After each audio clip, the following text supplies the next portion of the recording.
144 বছর পরে উত্তরপ্রদেশ প্রয়াগরাজে আয়োজন করা হয়েছে মহাকুম্ভের। অন্যান্য বার যা হয় তা মহাকুম্ভ নয়, তাই ভিড় হলেও এবারের পরিসংখ্যানকে ছাপিয়ে যায় না, যে কারণে স্বাভাবিকভাবেই দেশ জুড়ে চর্চায় রয়েছে কুম্ভ। এসবের মাঝেই কুম্ভ মেলায় জানুয়ারি মাসে পদপিষ্ট হয়ে মৃত্যু হয় বহু পুণ্যার্থীর, ঠিক যেন মৃত্যু মিছিল। এখনো সঠিক সংখ্যাটা জানা যায়নি মৃত্যু আসলে কতজনের হয়েছে। সরকারি হিসাব বলছে 30 জন, তবে বেসরকারি হিসাব বলছে সংখ্যাটা আরো বেশি। এবারে এরই প্রতিবাদে সরব হলেন দেশ বাঁচাও গণমঞ্চ। কুম্ভ মেলায় বাংলা রাজ্যের যেসব মানুষের মৃত্যু হয়েছে তাদের শংসাপত্র দেওয়া হোক, ঘটনার পর নিখোঁজদের খুঁজে বের করে মৃতদের পরিবারের ক্ষতিপূরণ দেওয়ার ব্যবস্থা করা হোক, এমনই দাবি তুলল এই গণমঞ্চ। সেটা ইতিমধ্যেই পেয়ে গেছেন, সেখানে আমাদের বক্তব্য আমরা পরিষ্কারভাবে বলেছি।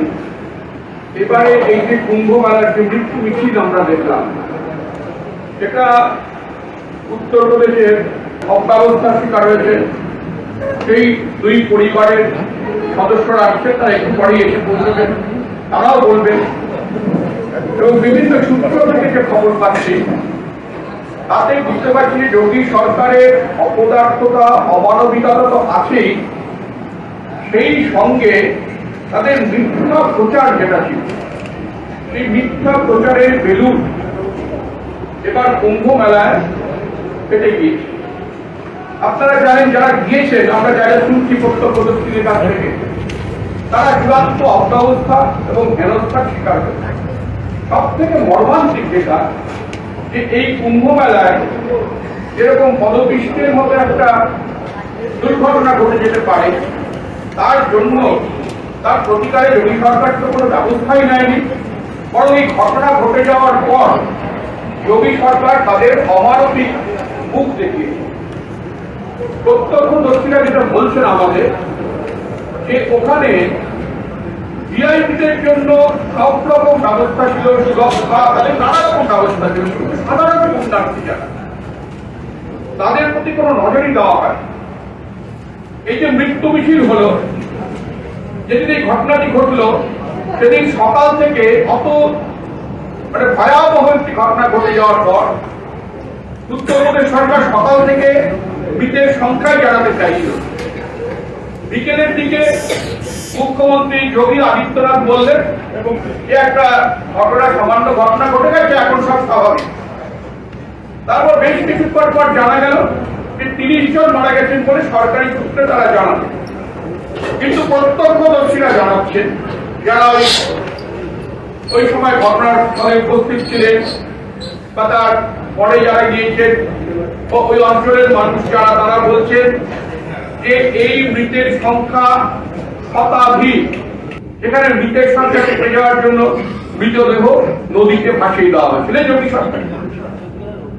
এবারে যে মৃতের সংখ্যা রেকর্ডে রাখা হবে না, চেপে যাওয়া হবে, তার একটা বড় প্রমাণ যারা মারা গিয়েছেন এই রাজ্যেরই। এবার পরিবার পরিজন নিয়ে এখানে তারা ডেথ সার্টিফিকেট দেবেন কোনো হাসপাতাল থেকে, সেটাও তাদের পক্ষে অসুবিধাজনক। সেই ডেথ সার্টিফিকেট যদি তারা হাতে নেন, উত্তরপ্রদেশ সরকার অস্বীকার করবে তাদের মৃত্যুর ঘটনা, অর্থাৎ সুকৌশলে চাপা দিয়ে দাও। কোন হিন্দুত্ববাদী সংগঠন, বিজেপির কোন নেতা, তারা বলতে থাকবেন, মানে এই অপদার্থতাকে চেপে যাওয়ার জন্য, এই অমানবিকতাকে চেপে যাওয়ার জন্য তারা বলতে থাকবেন এর পেছনে নাকি নাশকতামূলক কাজ আছে। আজ অব্দি প্রমাণ করতে পারেননি কোথায় কোন নাশকতা করেছে। কতখানি অব্যবস্থা বিভিন্ন সংবাদ মাধ্যমে তা উঠে এসছে। প্রত্যক্ষদর্শীরা বলছেন কিভাবে হেনস্থা হতে হয়েছে তাহলে। এই যারা বাংলায় ফিরছেন, বাংলা থেকে যারা গিয়েছিলেন, 1170 কোটি টাকা ব্যয় 4টি ড্রেনের পথ পরিবর্তন ও মজবুত করা, নানা রকম প্রতিশ্রুতি এবং কত টাকা ব্যয় করা হচ্ছে তার একটা হিসাব। বাস্তবটা কি প্রত্যক্ষদর্শীরা বলবেন, আপনারা শুনবেন। বাস্তবটা হচ্ছে যে এর ছিটে ফোটা চিহ্ন মাত্র কুম্ভ মেলায় দেখা যায়নি। এতই যদি উন্নয়ন প্রকল্প, এতই যদি ধাক্কানিয়াদ, সেই সব গেল কোথায়? এতগুলো মানুষ যে মারা গেলেন, শুনেছেন উত্তরপ্রদেশ সরকার কখনো বলেছেন যে এর জন্য তারা দুঃখিত? শুনেছেন যে মুখ্যমন্ত্রী যোগী আদিত্যনাথ বলছেন যে আমি এই মাথা উঠে পড়ছে, উত্তরপ্রদেশ সরকারের কোনো হুঁশ নেই? সেখানে প্রধানমন্ত্রী কুম্ভস্নান করতে যাচ্ছেন, অমিত শাহ কুম্ভস্নান করতে যাচ্ছেন, তাদের জন্য রাজস্ব ব্যবস্থা, কিন্তু সাধারণ পুণ্যার্থী যারা চরম অব্যবস্থার শিকার হলেন, এখনো হচ্ছেন, তাদের জন্য কি ব্যবস্থা? কোনো হেলদোল নেই। এলাহাবাদ সরকারের, উত্তরপ্রদেশ সরকারের কোনো হেলদোল নেই। আমরা নির্দিষ্টভাবে কতগুলি দাবি গড়ে তুলেছি দেশ বাঁচাও গণমঞ্চের পক্ষ থেকে, এবং সেই দাবিগুলি আমাদের মত যে এই দাবিগুলিতে সাধারণ মানুষ তারা সকলে সরব হবেন এবং উত্তরপ্রদেশ সরকারের উপর, ইউনিয়ন সরকারের উপর চাপ সৃষ্টি করবে। দাবিগুলি কি? একটা হচ্ছে যে এই যে যারা কুম্ভ মেলায় পদপিষ্ট হয়ে মারা গেলেন এবং যাদের মৃত্যুর শংসাপত্র তাদের পরিবারের হাতে দেওয়া হলো না, তাদের এভাবে হেনস্থা করা চলবে না। শুধু শংসাপত্র নয়, তাদের যথাযথ সরকারি নিয়ম অনুযায়ী ক্ষতিপূরণ দিতে হবে। মৃতের সঠিক সংখ্যা কত সেটা অনুসন্ধান করে উত্তরপ্রদেশ সরকারকে বের করতে হবে, সেটা প্রকাশ্যে জানাতে হবে। মৃতের সংখ্যা চেপে গেলে চলবে না। তিনি কোনো দায়িত্ব নেবেন না, হতে পারে না। তারা সবাইকে পদত্যাগ করতে বলবেন, যোগী আদিত্যনাথ পদত্যাগ করবেন না এই ঘটনার দায় নিয়ে, সেটা হবে না। যোগী আদিত্যনাথকে পদত্যাগ করতে হবে। পদত্যাগ করবেন এটা আমরা আশা করি, জানি না সে আশা পূর্ণ হবে কিনা কোনোদিন।